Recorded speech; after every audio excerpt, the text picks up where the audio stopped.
राहुल अमेठी छोड़कर रायबरेली भागे। अमेठी से स्मृति ईरानी ने भरी चुनावी हुंकार।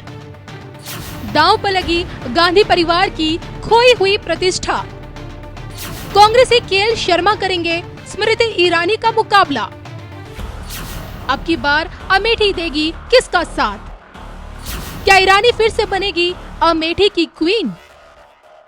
देखिए सिर्फ और सिर्फ धर्म ज्ञान पर। नमस्कार, धर्म ज्ञान के दर्शकों का स्वागत है। मैं हूं आपके साथ कविता राणा। मेरे साथ मौजूद है राजपुरोहित मधुर जी। मधुर जी, सबसे पहले तो आपका स्वागत है। सादर नमस्कार। इस चुनावी मौसम में आज हम एक ऐसी शख्सियत की कुंडली का विश्लेषण करने जा रहे हैं जिन्होंने 2019 में अमेठी से कमल खिलाने की कोशिश की थी और वो उस कोशिश में कामयाब भी हो पाई। बात हम कर रहे हैं अपनी कैबिनेट मंत्री स्मृति ईरानी की। जी हाँ, वही स्मृति ईरानी जिनकी पहचान घर घर में, आपने एक धारावाहिक जरूर देखा होगा, कभी सास भी कभी बहू थी, इससे वो पहचानी जाती थी। लेकिन जैसे ही साल 2003 में उन्होंने राजनीति में डेब्यू किया, हालांकि वो पहला चुनाव उनका चांदनी चौक से था और कांग्रेसी प्रत्याशी कपिल सिब्बल से वो हार गई थी। लेकिन पार्टी की जिम्मेदारियों को संभालते संभालते जब 2014 में उन्हें भाजपा ने दोबारा टिकट दिया तो फिर से उन्हें हार का मुंह देखना पड़ा अमेठी से। लेकिन उन्होंने हार नहीं मानी और फिर देखिए 2019 में उनकी मेहनत रंग लाई और अमेठी की जनता ने उन्हें जिता कर दिखाया और जो कांग्रेसियों का जो गढ़ था वहां पे स्मृति ईरानी कमल खिला पाने में कामयाब हो पाई। और अब जो कि देखिए फिर से 2019 के इसी लोकसभा चुनाव में स्मृति ईरानी को दोबारा से पार्टी की तरफ से टिकट मिला है। और सवाल उठता है कि लोग कहते हैं कि भाई 14 और 19 में तो मोदी लहर थी जिसमें स्मृति ईरानी का बेड़ा पार हो गया, लेकिन अब की बार क्या स्मृति ईरानी अपने दम पर अमेठी में कमल खिला पाने में कामयाब हो पाएगी? क्या अमेठी से हमेशा के लिए जो कांग्रेसियों का जो गढ़ अमेठी रहा है, क्या वहां पे उसे भाजपा का गढ़ बना देगी? इसी पर आज आइए चर्चा करते हैं राजपुरोहित मधुर जी से। तो मधुर जी, सबसे पहले मैं जानना चाहूंगी स्मृति ईरानी के इस वक्त पॉलिटिकल स्टार्स क्या कहते हैं? स्मृति नाम से कुंभ राशि होगी। कुंभ राशि का जो है विशेष रूप से प्रभाव शनि से देखा जाता है। कभी कभी क्या होता है, जीवन में आत्मविश्वास होना तो बहुत जरूरी है, लेकिन अत्यधिक आत्मविश्वास होना बहुत जरूरी नहीं होता। मुझे लगता है कि बहुत ज़्यादा ओवर कॉन्फिडेंस आपको कभी कभी गर्त में ले जा करके डुबो देता है, फिर वहाँ से निकलना आपके लिए बहुत कठिन हो जाता है। इसलिए जीवन में ग्रहों के कारण से या फिर अपने कार्य क्षेत्र में बहुत ज़्यादा निपुणता या कुशलता या फिर आपके ऊपर आधिकारिक कोई बल हो, किसी का हाथ हो, बॉस का हाथ हो, तो इन सब क्रियाकलात्मक स्थिति में आपको ओवर कॉन्फिडेंटल नहीं होना चाहिए, संयमित होना चाहिए। स्मृति ईरानी की जहाँ तक रही बात, स्मृति ईरानी नाम से कुंभ राशि के अंतर्गत अगर देखा जाए तो कुंभ राशि पर शनि का अभी परिवर्तन भी होने वाला है। शनि अभी 2024 में अपने स्वराशि में विद्यमान रहेंगे।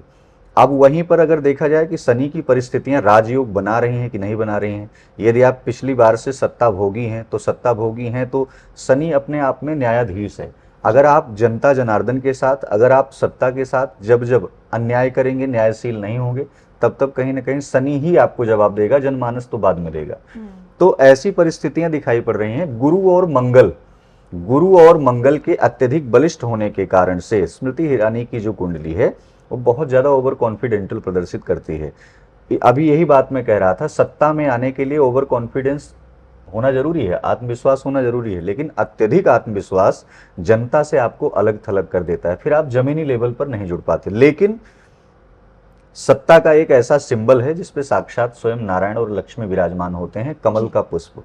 हालांकि सभी हैं, हाथ का पंजा हुआ और साइकिल हुआ आदि आदि, तो ऐसे में किसी देवी देवता से किसी सिंबल को जोड़ना, लेकिन देवताओं का जो प्रतीक माना जाता है उस प्रतीक के अंतर्गत यदि व्यक्ति को सहारा मिला है, छतरी मिली है, तो बेड़ा पार इस बार भी होना ही है।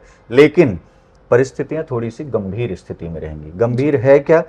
आप अपने विपक्षी दल को, आप अपने विरोधी दल को उतना ज्यादा जितना आप हल्के में लेकर के चल रहे हैं, ये आपके लिए कहीं ना कहीं निंदनीय कृत्य होगा, आपके लिए थोड़ा सा पीड़ात्मक स्थिति को उत्पन्न करेगा। तो ऐसे में अपने आप को थोड़ा सजगता और सहजता से, क्योंकि सहज होना जनमानस के लिए बहुत उत्तम होता है, और आप पब्लिक में अगर काम कर रहे हैं और अगर आपके अंदर सहजता नहीं है तो मीडिया आपको कितने समय तक उठा करके रखेगी। उस चतुर्थ श्रेणी का बैठा हुआ जो जनमानस है, जो अमेठी जैसी पवित्र धरा, अमेठी का बहुत बड़ा इतिहास है अपने आप में। वो भले ही कांग्रेसियों का गढ़ रहा हो, कांग्रेसियों ने क्या किया क्या नहीं किया, लेकिन अमेठी जैसी धरा पर चुनाव लड़ना और लड़ करके स्मृति ईरानी जैसी एक ऐसी सुंदर महिला, सुंदर का मतलब ये है जो तमाम प्रकार के दलदल से निकल करके आए, यानी कीचड़ में कमल का उदय होना, सुंदर का एक वास्तविक स्वरूप ये भी है।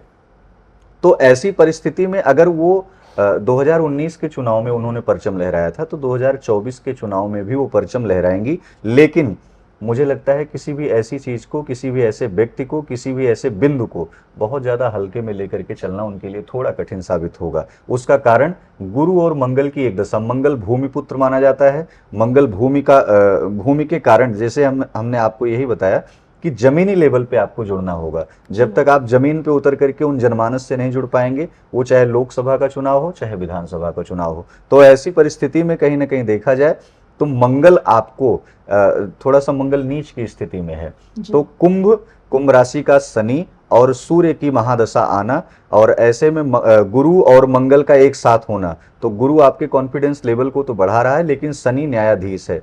इसलिए अपनी वाणी पर संयम रखते हुए आप अपने कार्य क्षेत्र में जमीनी लेवल पर अभी भी कुशलता से यदि कार्य करेंगी तो उसका बहुत ही अच्छा परिणाम होगा, सुखद परिणाम होगा। ऐसे में जो 24 के चुनाव का परिणाम है वो अमेठी की जनता तो जो कुछ जवाब देगी ही, लेकिन ज्योतिषीय गणना ये कहती है कि दोबारा से पुनः स्थापित होंगी वो। चलिए, आपने तो भविष्यवाणी कर दी कि पुनः स्थापित होंगी, और इसी के साथ मैं आपसे जानना चाहूंगी, क्योंकि अमेठी का एक लंबा इतिहास भी रहा है कि जिस प्रकार से ये सीट गांधी परिवार के हाथों में रही है, आपकी इंदिरा गांधी की रही है, फिर आगे राजीव गांधी की, क्योंकि रायबरेली और अमेठी को कांग्रेसियों का गढ़ हमेशा से माना गया। बिल्कुल हाँ। अब जो कि देखिए, उम्मीद तो यही थी कि राहुल गांधी, क्या पता पिछली बार यहाँ से चले गए तो अब की बार आएंगे, लेकिन नहीं, उन्होंने अमेठी इस बार भी नहीं उतरे और उन्होंने रायबरेली को चुना। मैं आपसे जानना चाहती हूँ, क्या अब हम समझे कि अब जो आगे का जो दौर आएगा, अमेठी भाजपाइयों का गढ़ बनने वाला है? कह सकते हैं इसको भी, ये पॉलिटिकल जवाब होगा। अगर इसको दिया जाएगा तो जनता जनार्दन यही कहेगी कि पॉलिटिकल जवाब है। लेकिन जो ज्योतिषीय गणना कहती है, देखिए जनता उसी की होती है जो राजा प्रजा की सुने। मुझे लगता है कि अगर आप राजस्व पद पर विराजमान हैं तो वहां की जनमानस की जो भावनाएं हैं उसको आहत ना होने दें। हम एक एक घर तो नहीं जा सकते, लेकिन हम जनसभा कर सकते हैं, हम जनसमूह कर सकते हैं, हम केंद्र पे जा सकते हैं। तो ऐसे में अगर वो कांग्रेसियों का किला था, एक गढ़ था, उसमें आपने अभेद्य अस्त्र जो चलाया और उसमें आपने विजय पाया, तो ऐसी वीरांगना परिस्थितियों में अगर आपको उस जनमानस में अपनी फिजा, अपनी पहचान और अपनी पार्टी की पहचान बनानी है, व्यक्तिगत लोगों से जुड़ना है, तो एक महिला से अच्छा, एक माँ से अच्छा कोई नहीं जान सकता। क्योंकि एक महिला के अंदर एक अंतर्वेदना जो छिपी होती है, वो उन लोगों तक, वो उस पुरुष तक, वो उस व्यक्ति तक, उस बालक तक वो पहुंच जाती है। क्योंकि आंतरिक जो पीड़ा होती है वो माताओं से अच्छा, बहनों से अच्छा कोई नहीं जानता। तो एक महिला के लिए बहुत आसान कार्य है। आने वाले समय में हर जगह कमल खिलेगा, क्योंकि मान सरोवर है, अमेठी एक सरोवर है, सरोवर में सदैव कमल खिलता रहता है, तो कोई बड़ी बात नहीं है। और सरोवर में कमल जब खिलता है तो हाथ के पंजे से ही निकाल करके ऊपर दिखाया जाता है, भगवान को चढ़ाया जाता है। तो नीचे से पंजा सपोर्ट करेगा, ऊपर कमल खिलता रहेगा। तो ये परिस्थिति है। जब जब आप जनमानस के साथ खिलवाड़ करेंगे, जनता कहीं ना कहीं दूसरे राजा का चुनाव कर लेगी। नहीं तो चाणक्य जैसा कोई संत महात्मा आएगा। अमेठी पवित्र संतों की भी भूमि है। वहाँ अमेठी और प्रतापगढ़ एक ऐसी धरा है जहाँ से शंकराचार्यों की उत्पत्ति होती है, जहाँ से बड़े बड़े संत महात्माओं की उत्पत्ति होती है। तो संतों ने बहुत सारी सत्ता को बनाया है और बिगाड़ा है। जहाँ जहाँ विप्रों का, ब्राह्मणों का, संत महात्माओं का सम्मान नहीं होता, इस तरीके की मर्यादाएं खंडित होती हैं, वहाँ से वो सत्ता चली जाती है, वो चाहे किसी भी पार्टी की हो। लेकिन अमेठी के चुनाव में इस बार कमल पुनः विजयी हो रहा है, ये यथार्थ सत्य है। चलिए, तो ये देखिए, हमने सिर्फ यहाँ पे जो उम्मीदवार हैं उनकी पॉलिटिकल कुंडली का एनालिसिस किया है। अब देखिए रिजल्ट क्या आता है वो तो जनता के हाथ में है, 4 जून को मालूम होगा। लेकिन इसी के साथ मैं अपने दर्शकों को ये ज़रूर बता दूं, अगर आपको भी अपनी व्यक्तिगत कुंडली का विश्लेषण कराना, आपको जानना है कि आपके भाग्य के सितारे किस ओर आपको भविष्य में लेकर जा रहे हैं, तो इसके लिए आपको कुछ नहीं करना, स्क्रीन पर दिख रहे इस नंबर के जरिए आप राजपुरोहित मधुर जी से डायरेक्ट सीधा संपर्क कर सकते हैं। इन्हें कॉल कीजिए और अपनी कुंडली बनवाइए। और इसी के साथ आपकी जो भी समस्या है, जिसका निवारण आप ज्योतिष शास्त्र में ढूंढ रहे हैं, तो उसका निवारण भी आपको यही मिल जाएगा।